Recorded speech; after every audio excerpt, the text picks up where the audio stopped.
G'day and welcome to the Grow a Small Business Podcast. I'm your host, Troy Truen.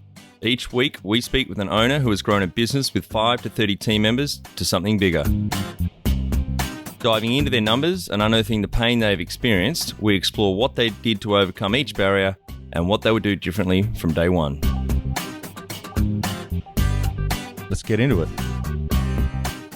We'll have all the show notes and any resources mentioned in the cast on our website. In 2000, at the age of 20, started a tech sales training program based in Toronto, Canada. His latest sales training startup launched its first class at the beginning of 2020, from having 150 applicants per month to now 1,000 per month at the end of the year. They help people sell software and introduce themselves to tech companies. They don't charge tuition until the candidate gets a new gig. Endured anxious times deciding whether to sell the company or not. Funded through private and venture capital from both Canadian and US. Felt he'd succeeded when he sees customer testimonials whose lives were changed. Hardest thing in growing a small business is doing the right thing at the moment when you're not prepared. What Joseph would tell himself on day one of starting out is, it's more fun than you think it's going to be. Go back and listen to episode 36 where I interviewed my father, the only person who wouldn't let me swear on the cast as he wanted the grandkids to listen. I learned a lot about Dad in this captivating interview. He takes more risks than me and dodged business collapse a couple of times and retired in his mid-50s when selling more than 100 million litres of fuel each year. One of my top 3 guests to date. Welcome everyone. Today I'm interviewing Joseph Fung from Uvaro, based in Toronto, Canada. Thanks for your time today, Joseph. Hey, my pleasure, Troy. Looking forward to the conversation. Yeah, you've got a really interesting business journey, a lot of successes there, and I'm sure we're going to hear about some of the pain and less than successes along the way. It's a fun process, and there's definitely some bumps and scrapes. Well, let's start with how we know each other. So Precious in your PR team reached out and thought you might be a great guest to come on the cast, so I really appreciate that. Oh, my pleasure. And getting a chance to read your blog posts and follow your journey. I'm really glad that we're getting a chance to chat. Yeah, thank you. Well, tell our audience a bit about your business. Pick one, just one. Let's focus on that. And feel free to go off-piste and talk about other businesses in these questions. But we're going to speak about Uvaro today. Absolutely. So kind of the high level, the PowerPoint view, Uvaro is a tech sales training program. We help people in other industries. Maybe they've been selling Harley Davidsons or hospitality, or they've been working in the service industry. We help them learn how to sell software, and then we introduce them to tech companies. The 12-week program, and the part that's really interesting is we don't charge tuition until they land a new gig. Yep. Fully financed, we land them a new role, and only then do they pay. That's great. So you're really backing what you do. There's a huge guarantee there, effectively. That's a great model, I think. It's fantastic. And especially in a world where the number of people looking to learn online and pick up a new career is just exploding. It's been very, very fortunate timing. Yeah, it is absolutely. I've got a few friends that are in the tech space online, and they found when COVID hit, like they got a 30% increase in sales because there's a lot more people now looking at alternate ways of working and also having downtime working from home or not working. So anything online pretty much is booming at the moment. It is incredibly. The part that's been so fascinating is we thought most of the companies hiring our grads would be software companies. Yeah. It's actually been a much larger variety. So we've seen solar companies, financial firms, energy firms looking for the same kind of sales skills for people who know how to talk, prospect, and sell on Zoom. Yeah, I think it's a really under-resourced area of training within businesses, the sales role. It's obviously so critical for any growing business, but there's not that many good options out there. In the last 10 or so years, there's been a lot more focus on it. But I had Bob Mester on the cast back in episode 51, went live early November 2020, and he spoke very much to that point when he was at university. He was very critical of the lack of a focus of sales training in any of the university courses. And so he's jumped down that path now, and he's very much about, sales and innovation and demand side pricing, etc. Have you heard of Bob? I haven't chatted with Bob, but his comments are 100% accurate. It's an embarrassment, to be candid. I mean, if you want a technologist, if you want a machinist, you want a doctor, there's ways to train, but if you want a great sales rep, there isn't. We're based here in North America. If you look at the colleges and universities in North America, less than 2% of them have some kind of sales program.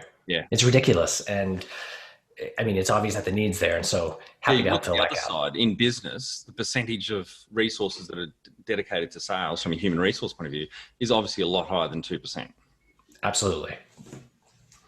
And before we move on to, this will probably cover it actually. The next question is, so tell us how you started out. Absolutely. So yeah, we spoke earlier. I've had a number of businesses. They've all been technology software businesses, selling B2B, from HR to marketing to sales tech. Building a sales team has always been the most painful part. And what we saw in our most recent business, we had a bit of sales technology we were selling, was that all of our customers were having the same challenge, hiring really good salespeople.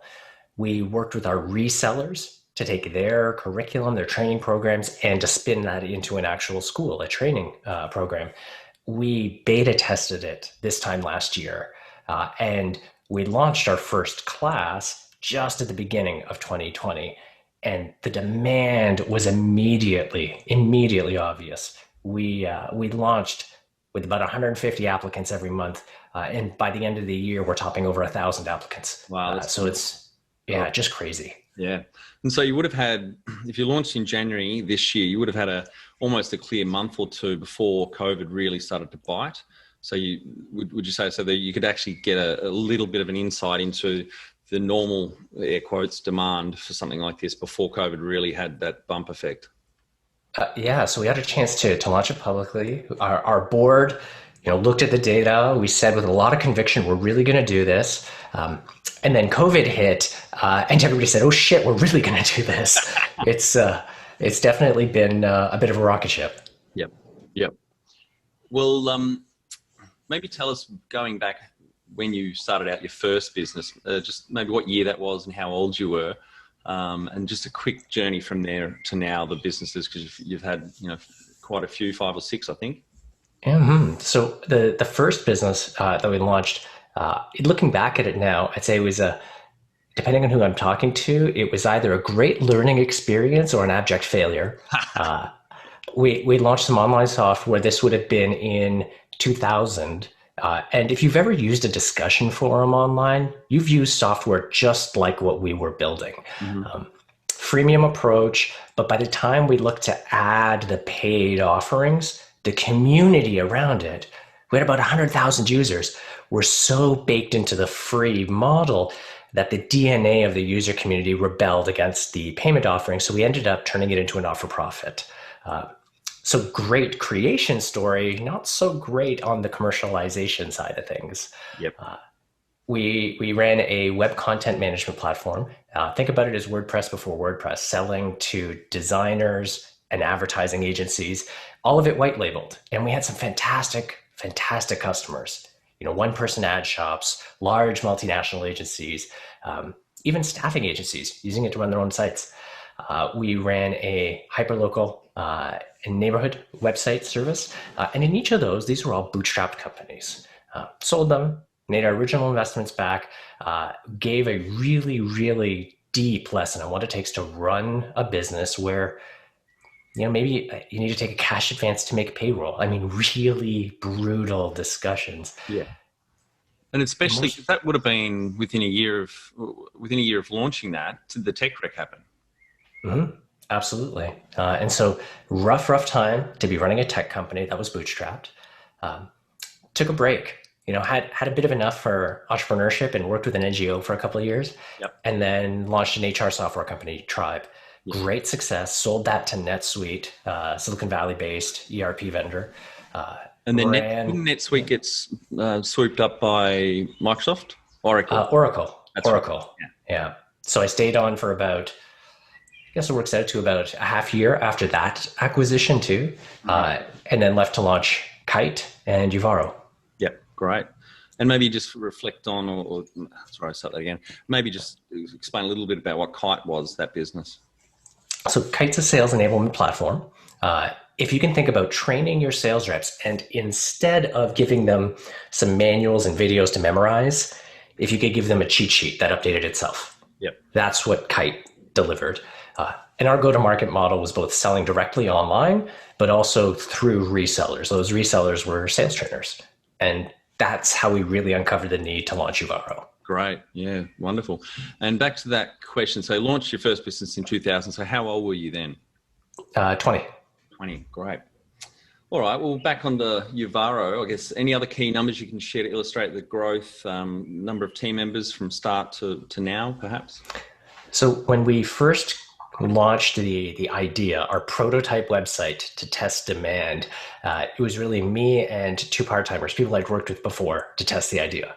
So about a year ago, we're really talking about 1.5 full-time equivalent people, and we're now just under 20. Great. That's great growth. Yeah.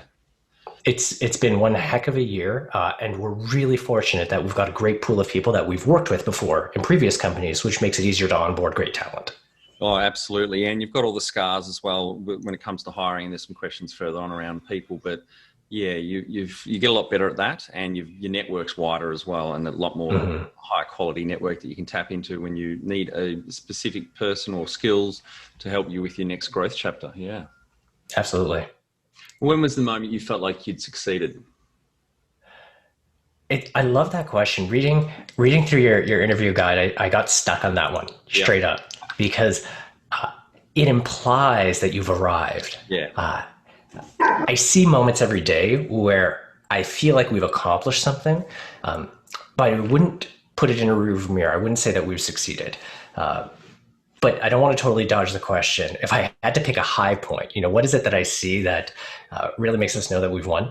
It's the customer testimonials, what we hear back from our customers. I've run a number of companies. They've all been B2B. And it's great if you help somebody accomplish a business goal. It's amazing when you help them change their lives. And we have customers now who tell us things like that. You've saved my life. You've changed my life. You've helped me find my why. Yeah.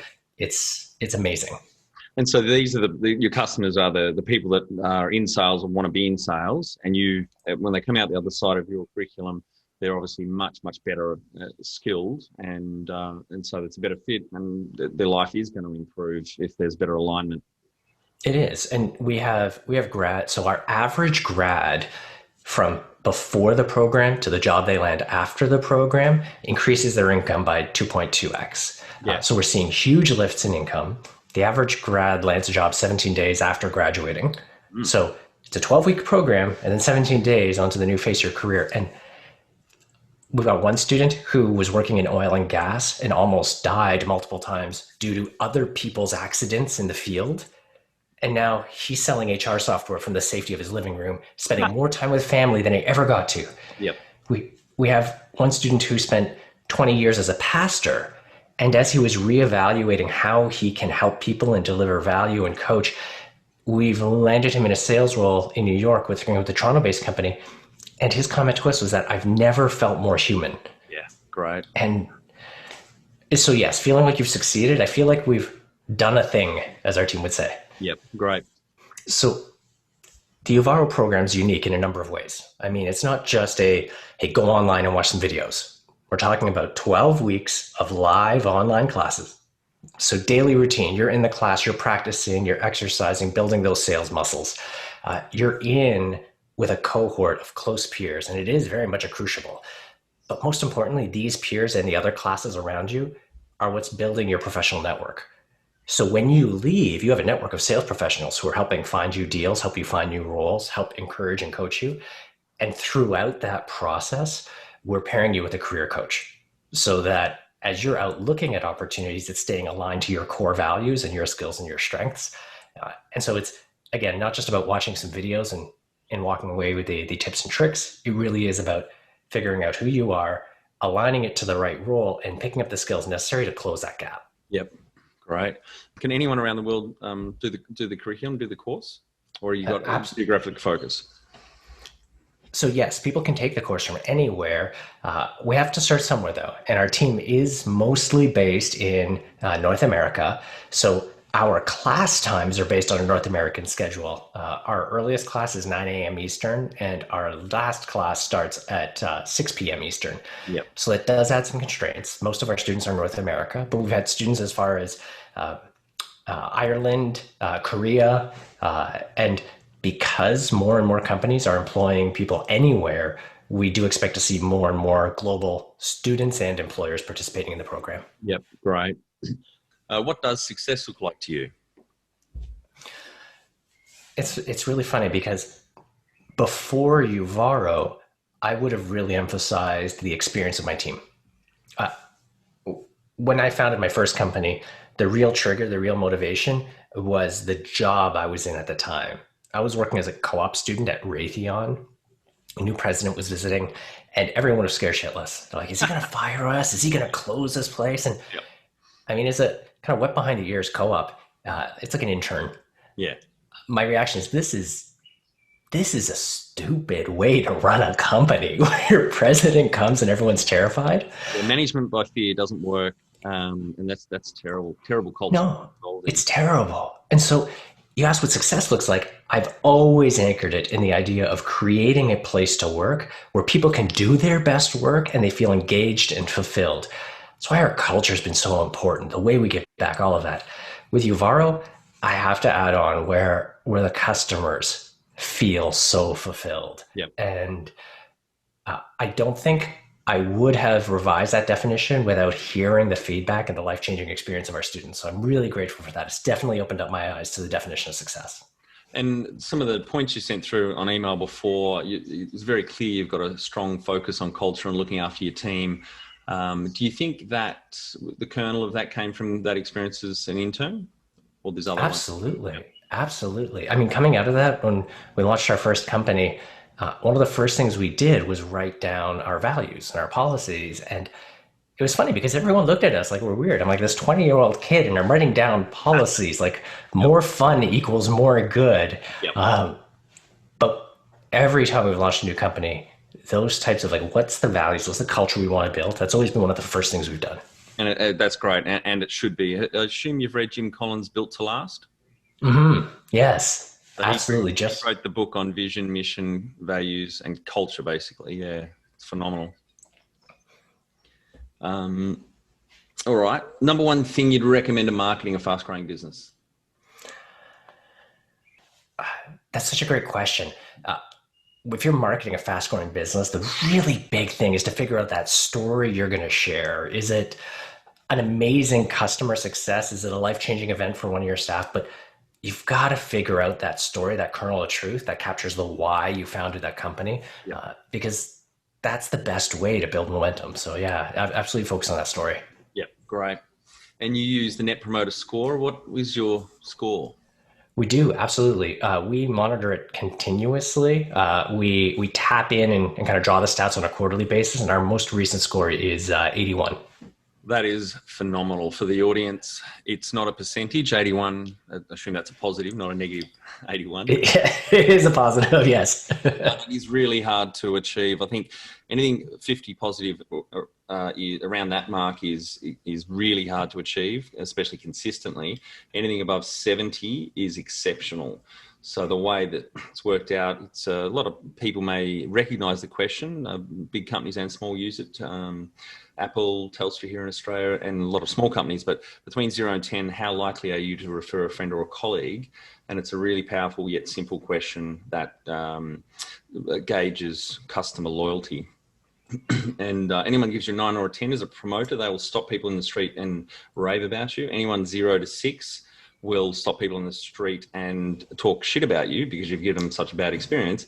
And 7 and 8 are passive. So you don't worry about those. And all you do is you take the percentage of detractors, the 0s to 6s, off the percentage of promoters, and then take the percentage away. And that is your score. So 81 means that, you know, if you've got, you might have got 90% as promoters, and then you've got 9% as detractors. So 90 minus 9 obviously is 81.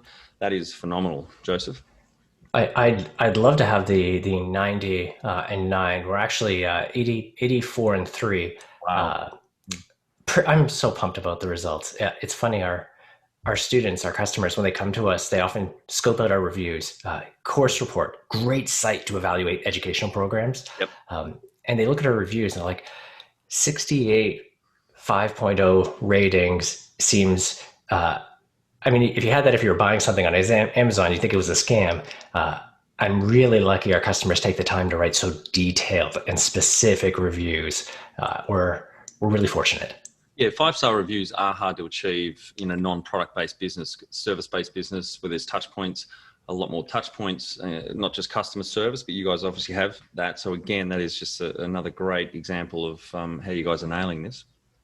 I think the real magic is that we've got a team of people who deeply care about helping people realize their goals. It's not just about closing a deal; it's about aligning our success to theirs, and that attracts a certain type of team member. So Yeah. it's Yeah, we'll come to the recruitment in a minute or talking about adding people to the team, but I assume because you've got such a big focus on culture that you start upstream in your recruitment process to make sure that you've got alignment with your values and your culture, and you don't get any assholes on the team basically or anyone toxic. So, and they've got the right attitude towards helping people basically. absolutely. I mean, down to the basics, like reading books like Who and the No Assholes Rule, but all the way down to taking our values and mapping those out to the specific behaviors that demonstrate those and the questions you use to find them. We take a very values-driven approach to our hiring and our recruiting. Have you read the book First Break All the Rules, What the World's Best Managers Do? Have not. It is still sitting on my list, and I have not had a chance to crack it open. Oh, it's a classic. It's the Gallup organization who do a lot of the polling and data collection. They use millions of data points to find the best way to build your recruitment process and questions, basically, so you get A players on the bus. And they talk in that book, I read it years ago, a great example of a massive hotel chain. It might have been Hyatt or Marriott. They don't say who it was. They wanted to know how they could get A players in each corner of their business. So their team flew around the world, studied and interviewed the best. So, for example, I think they started with the cleaning team. How do we get cleaners? Like in every hotel, there's always a star, someone that's just a natural. So they wanted to study that. And from that, they went back upstream and were able to not just do the job ad and all the material promoting to the candidates, but obviously the questions they asked were tailored to the behaviours they saw. And one great example I remember was they were interviewing this cleaner and they just said, walk us through how you clean a room. And she was the star of that hotel, obviously. And she, the usual process, but then she said something really interesting. Said, just before I start dusting and vacuuming, I lay on the bed. Before I make the bed, I lay on the bed and look up and think, what is the customer going to be seeing from this perspective or vantage point? Oh, there's dust on the fan. Oh, the fan needs to be dusted. So it was just an interesting way that they thought, and then they were able to create questions to tease out natural behaviours that people would do anyway that made them stars in that corner of the business. It's absolutely phenomenal. I love how that idea of focusing on the customer first is so evident in that story. I think having a really clear idea of your core cultural values and using those to drive the questions is absolutely the best way to do it. Yeah. We'll move on to the next one then, Joseph, on funding. So how did you fund your business? Yeah, Uvaro's been funded both privately as well as through venture capital. We've been lucky in that we've got a repeat founding team. So we've been able to fund the business partially by ourselves, but also through venture capitalists, both on the Canadian and the US side. Great. And if you were to start up today with plenty of funding, would you go into your industry? Well, I'm a bigger fan of not having too many competitors. No, everybody listening should not enter this industry. It's nowhere near as exciting as it sounds. Candidly, though, I've had a chance to run a couple of businesses.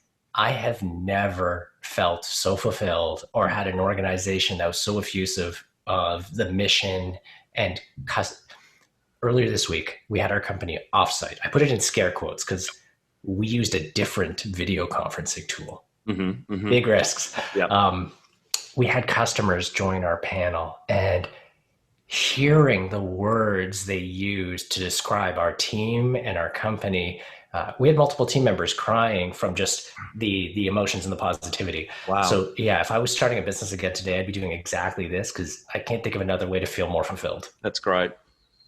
And can you outline the most stressful point in your small business growth journey so our audience can learn from it?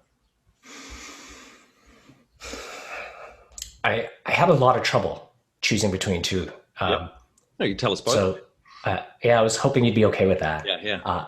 The first one's an easy one. because there's probably been several who've been in this. The first, it was early on in my entrepreneurial journey and realizing that the decisions and the activities we make have real consequences. In one of my first businesses, my co-founder, wonderful guy named Jeff, we could have been more polar opposites. And we met online coding. We were running our business. And one year I was chatting with him early on in the life cycle, and I'd asked if his son was doing hockey again this year. And he mentioned that he wasn't putting his son in hockey this year because we hadn't pulled enough money out of the business. He hadn't earned enough. And it was this very profound moment. We're realizing, yeah, we're trying to build something really big, but the sacrifices we're making, aren't just about do we choose to go to a movie or not. It has real knock-on consequences for others. And that was the first time where the weight of responsibility felt really, really tough. Yep. That I think was a good learning experience. And if somebody has not ever self-funded a business, they may never feel that. And so I think there's a lot of folks in tech startups who raise venture money and never actually have to learn that lesson. Yeah. So that's why I touched on that one. The second one was whether or not to sell the company. When we sold our last company to NetSuite, we were on a fantastic trajectory, and we were comparing both our next round of venture funding and selling the company. And looking at these two very different options and very different outcomes was one of the toughest decisions we ever had to make. And I was anxious and struggled and hemmed and hawed on that for a couple of weeks before we made the final call, but absolutely thrilled with the final decision and the outcome. Yeah, that would have been a massive stress point. Have you got any advice for anyone that may be going through that in the future? Yeah, we took a look at it from, I think, two lenses really helped. The first was, try and remove all of the emotions and just run the financial numbers. It's like, here's how much I owe the company. Here's the outcome. Here's what I'm going to have to put in for more energy. If I'm raising money in 3 years, what's the outcome? Come back to the present value of that money. What's the comparison? That helped me quantify what I'm actually comparing. Yeah. But the second one that actually really helped the most was to think back to the earliest commitments and the promises we've made. Yep. So one good example, and this was really, really helpful. When we founded the company, we brought a bunch of people from the community in to build it, early employees. And one of the things that had happened recently, again, we're just outside Toronto. There was a couple of companies bought by large US firms, one by Google, one by Intel, one by Microsoft. And after buying the companies, they pulled the teams out and moved them back to the other country. And we'd promised our employees and the communities we'd never do that. Yep. One of the things we knew was that if we raised external money, we would have to build a headquarters in the US. We were looking at Boston or San Francisco, and the heart of the company would end up moving out, whereas the acquisition would mean investing in building the company in that location. And staying true to that original promise suddenly made a lot of the other decisions a lot easier.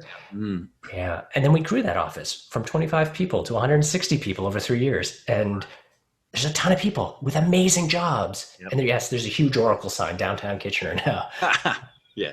And so with that, were you able to bind that to the sale agreement to say they couldn't shut the office down in X years or something like that?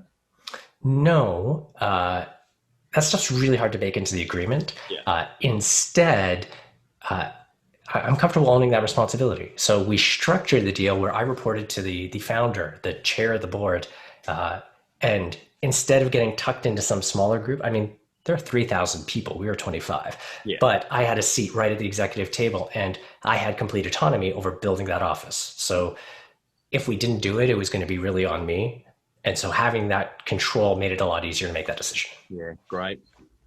And what area in business do you feel you've had to work on the most to add the greatest value?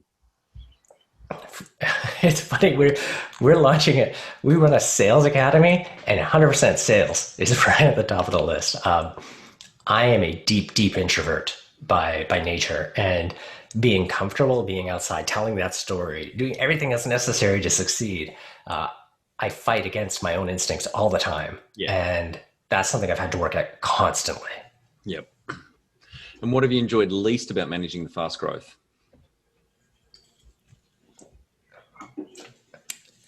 The biggest thing is handling the disappointment in customers, in employees. And the reason why is rapid growth means rapid change.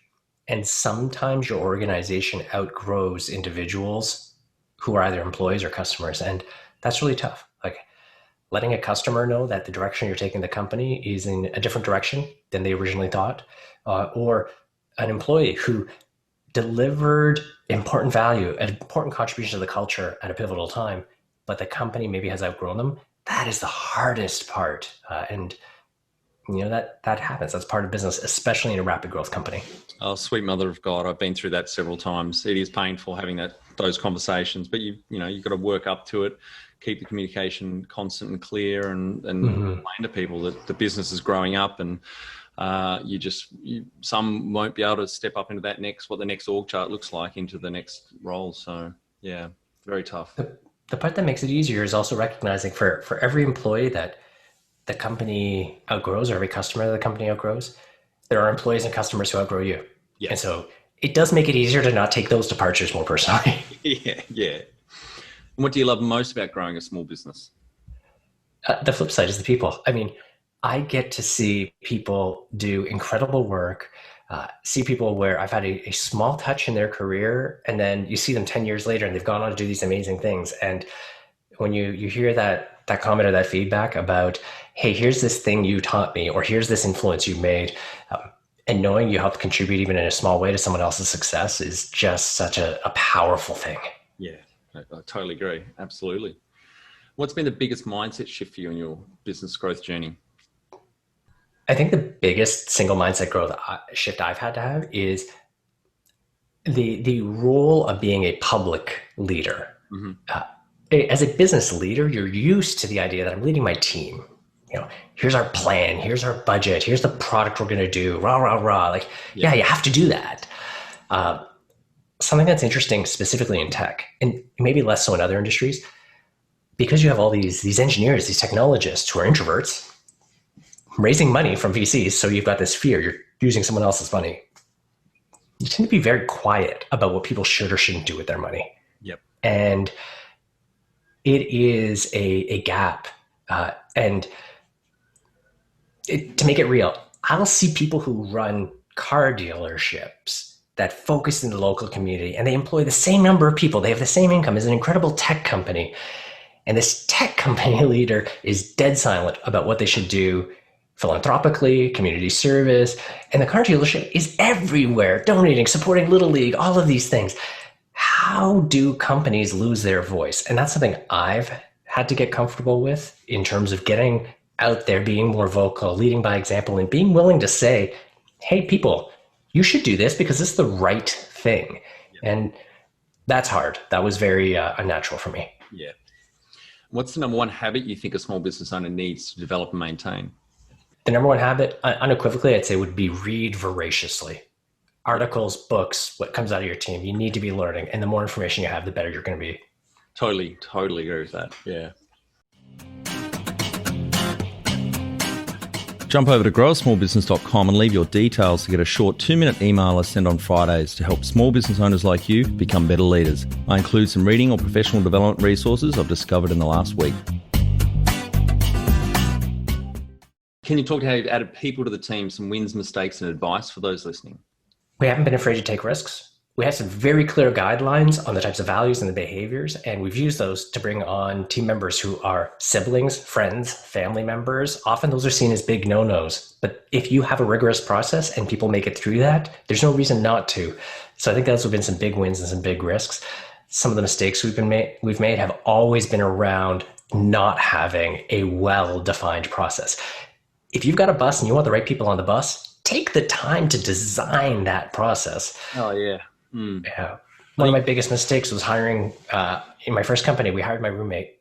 And it was great hanging out with him. But when we ended up parting ways, literally we ignored him until he stopped coming into work. It was the worst thing ever. It was just terrible. Yeah. Yeah, I note here that you sent through that you've had your mother as a co-founder and you've worked with high school friends 7 times in all of your 5 companies, and both your sisters work in this current business.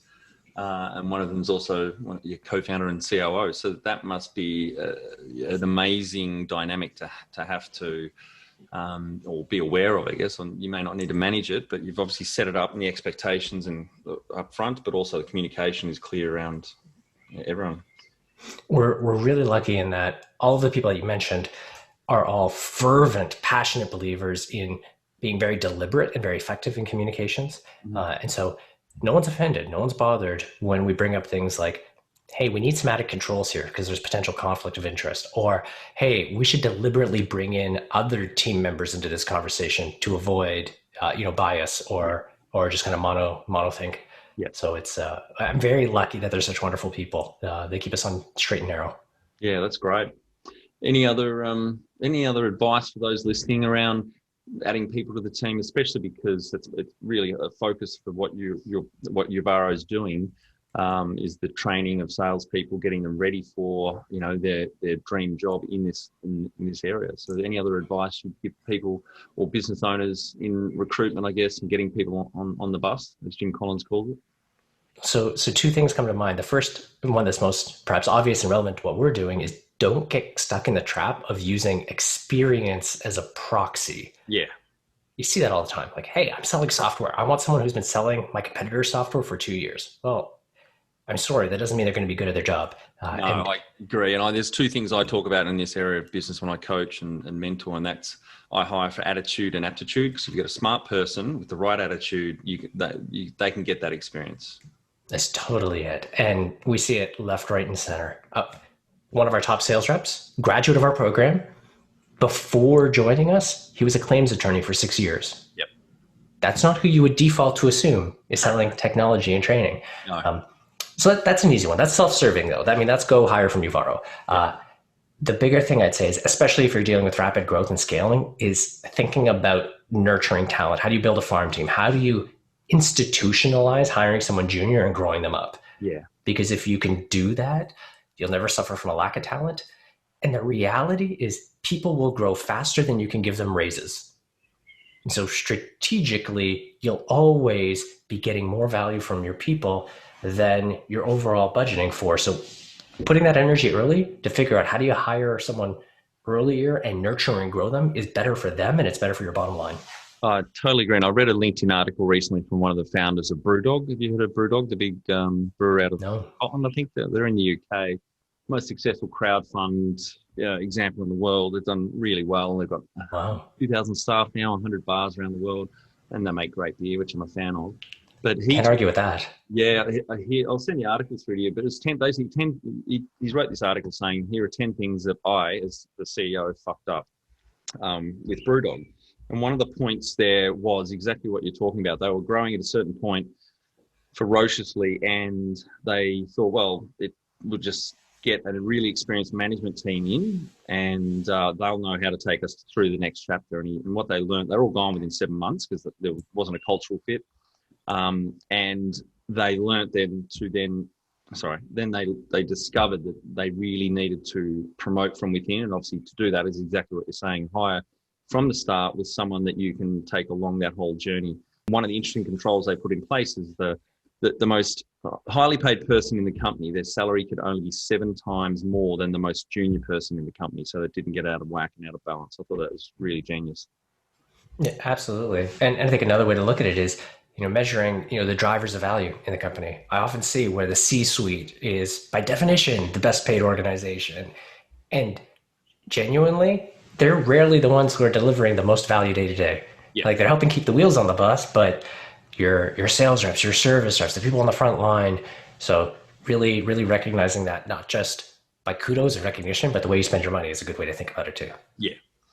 So this question is going to be great, I think, because you're so big on culture. What are some of the things you recommend to building a sustainable and kick-ass culture to help the growth? Number one is figuring out how your culture translates to behaviors and to the interview questions. Because if you think about anyone who's interviewing, they're like the bouncers in the club. Who are you letting in and out? Mm-hmm. If you don't figure out how do you do that systematically, how do you ensure every manager in your company can act like a good bouncer, then you're just dying a slow death. So I think a lot of companies, they go short on this, on recruitment, because they're either they don't value it, or secondly, they're just too busy and they go, no, we need someone now. But they'll get a B or a C player on the bus and they pay for it. But investing that time, getting your recruitment process and everything upstream right, adds tremendous value. And then related to it, very, very closely intertwined, is and this is not difficult, but create a system to recognize adherence to the values. Yeah.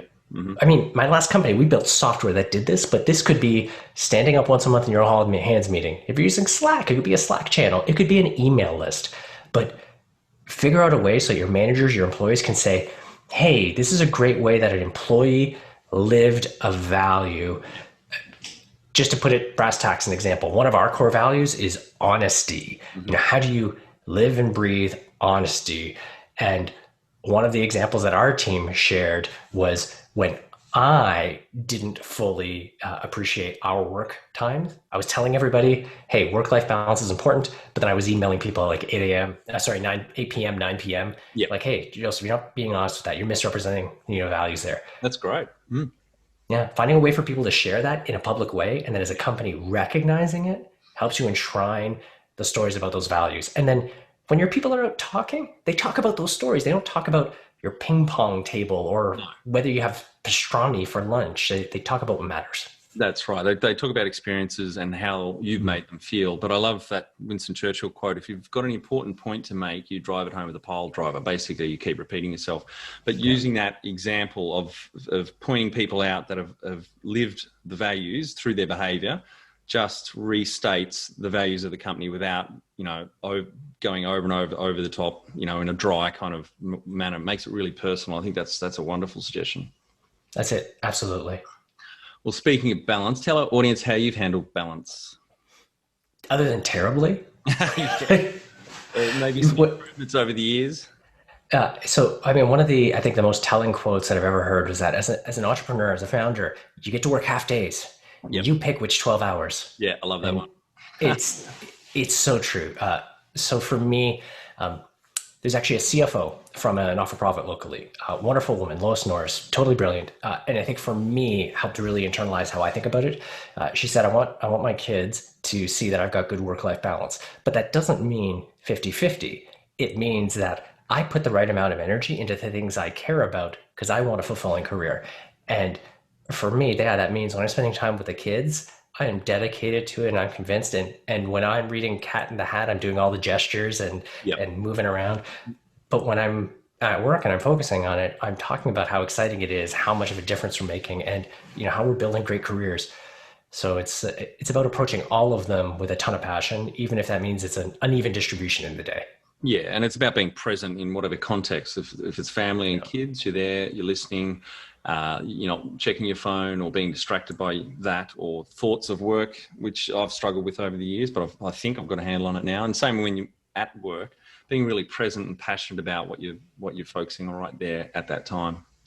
But candidly, if I was going to point out one thing that I need to improve right now, it's that balance. Yeah. We're literally selling our condo to buy a house just so I can get some separation, because working at home has kept it too intertwined. Yeah, got it. It is hard, and I've spoken about this in the cast before. It's a double-edged sword, loving what we do. I love 99.78% of what I do, but that also can make it challenging to focus on other things and not always wanting to be working. So it's a good curse to have in a sense, but I certainly still have to work on it continually. Mm-hmm. How much professional development have you?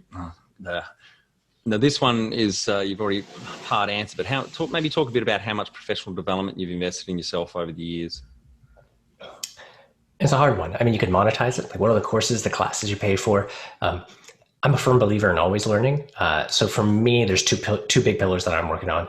One, actually right now, actively interviewing for a new executive coach. So looking for the right person to help me get to my next level. And that's one. That's probably the single biggest one from just a dollars and cents investment. The second thing, though, is being really deliberate about learning. I spoke earlier. Read voraciously. Right now, I'm working through Riding Shotgun and Untamed.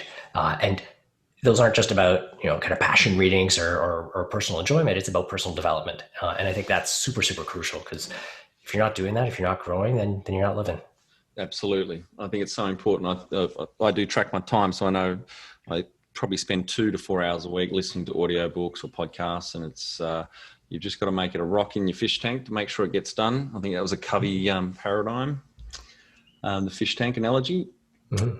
If you've had any mentors or coaches along the way, can you tell us about that experience and the value they've added?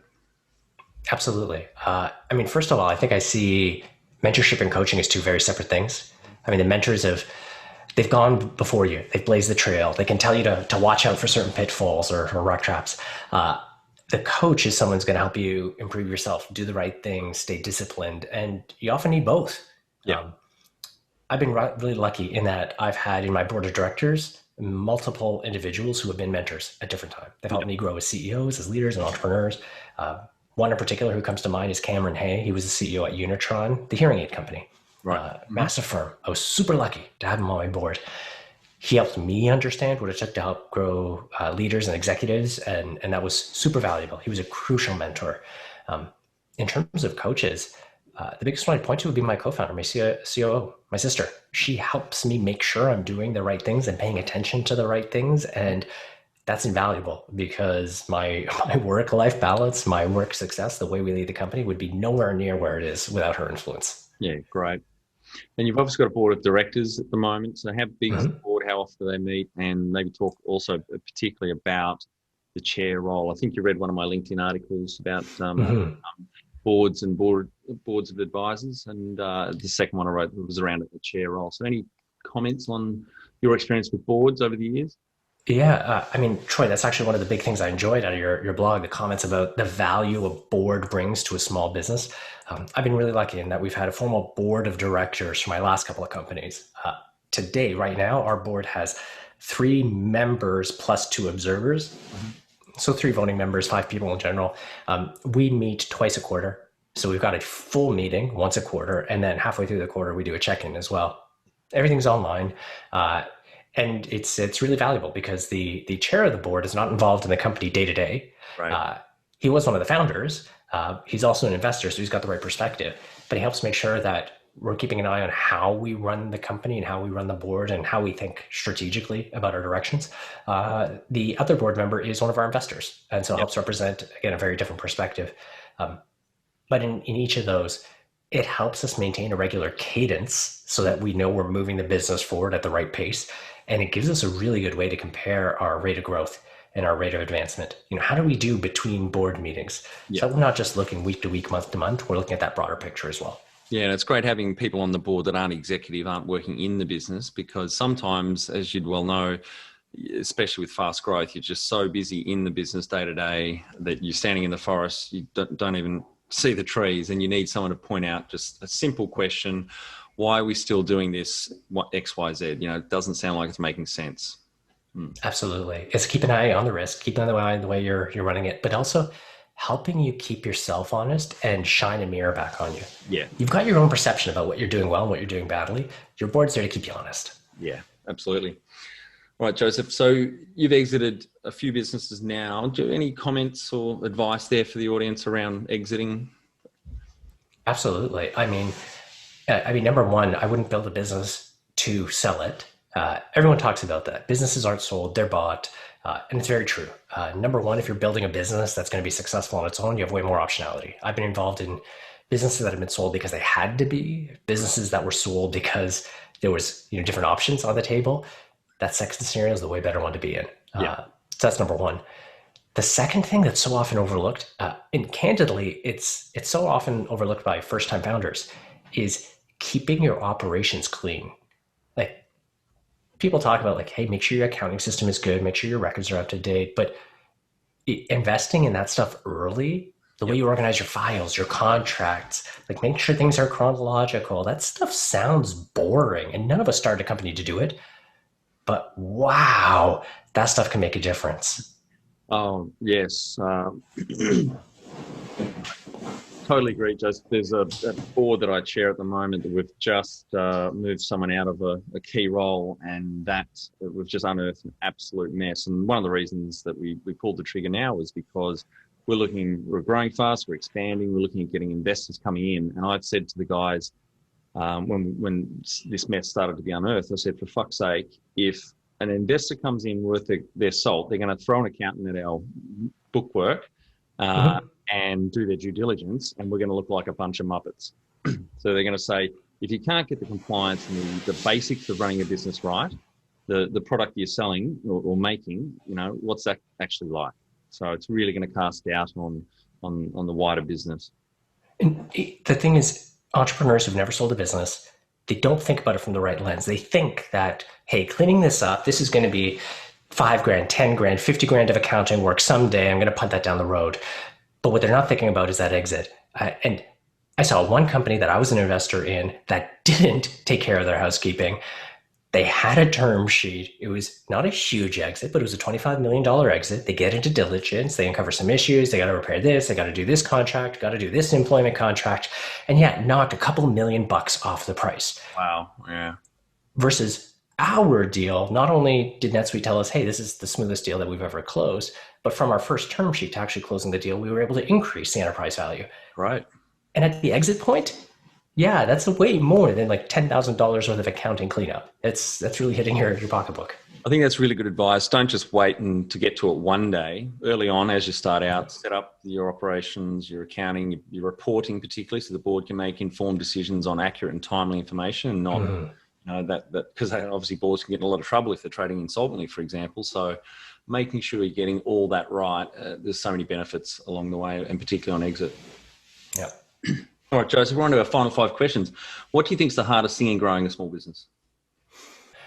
Absolutely. The hardest thing is doing the right thing in the moment when you're not prepared. It sounds silly, but if you take the time to ask yourself the question, what would you do in the situation that something goes south? When you get there, you'll do the right thing. If you haven't asked yourself that question, it's so easy to make the wrong choice. Yeah. And ask yourself first. And then when you get to that crisis, you can actually do what's right and not just react in fear. Yeah, great. And favorite business book, which has helped you the most? The Effective Executive by Peter Drucker. Oh, Peter Drucker, I love that book. Phenomenal. Yeah, I think written in the 50s or 60s. I think it was the 60s. Yeah. It's an old book, but the reality is, especially in a modern knowledge working economy, everyone's an executive by his definition, and it gives you a template for how you can build and grow great people and management cultures. Yeah, well, he invented a lot of the management terms, like knowledge worker, for example. But one of my favorite stories of Peter Drucker, and I think it might have been in the Effective Executives, probably 10 years since I've read it, is when he was working with Alfred P. Sloan from General Motors and a lot of other, Fortune back then, 500 companies, I guess.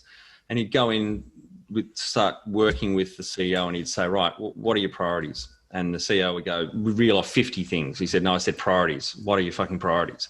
And he'd whittle it down to 5 eventually. And he'd say, right, okay, great. So what percentage of your time are you spending on those 5 things you've said are the most important thing that add the greatest value for your shareholders? Oh, 80% of my time, 80% easily. He said, all right, I'll be back in 3 months. I'm going to talk to your PA on the way out. She's going to track your time. So he'd come back clearly in 3 months, and it was reversed. It was 20% on the 5 things the executive should have been spending their time on. 80% was frittered away. And I just thought, wow, that is, so true. It's such a painful lesson to realize. But when you can flip it around, wow, the impact is amazing. Oh, it is. Absolutely. Any great podcasts or online learning tools you use for your own professional development? You mean other than yours? Yeah, and in Uvaro as well, obviously. Yeah, absolutely.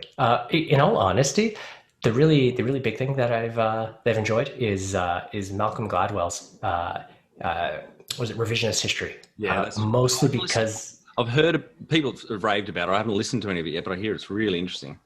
It's a great podcast because what it does is it opens the door into these fascinating subjects that otherwise would never hit my radar. Yep. We all live in these little echo chambers, and it's really hard to find good things that are new and you haven't addressed. And that podcast has opened up a bunch of great little mind worms that I've had a chance to pursue. That's good.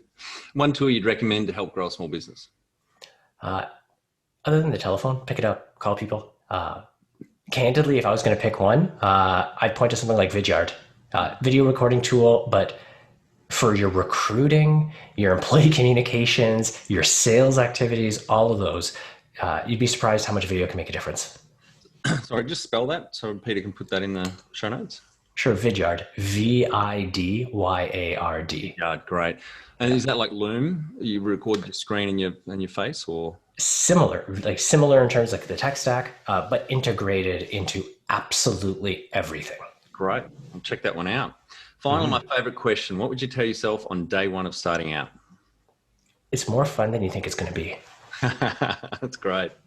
Well, thanks very much for your time today, Joseph. You've had an electric and exciting journey since, it's 20 years now, 5 businesses, a lot of family and friends involved, phenomenal growth, some ups and downs, and I think the audience will get a lot of value out of hearing your journey. And thank you very much for sharing with us today. It's been a hell of a lot of fun. Thanks for having me, Troy, and giving me the chance to share some of it. I'm looking forward to checking out more of the podcast and fielding any questions that come out of this. Great. Thanks, Joseph. Hey, my pleasure. That's it. Thanks for listening. Please leave a review in iTunes or whatever platform you listen to us on. It means more small business owners will find our cast and help people with their business growth journey.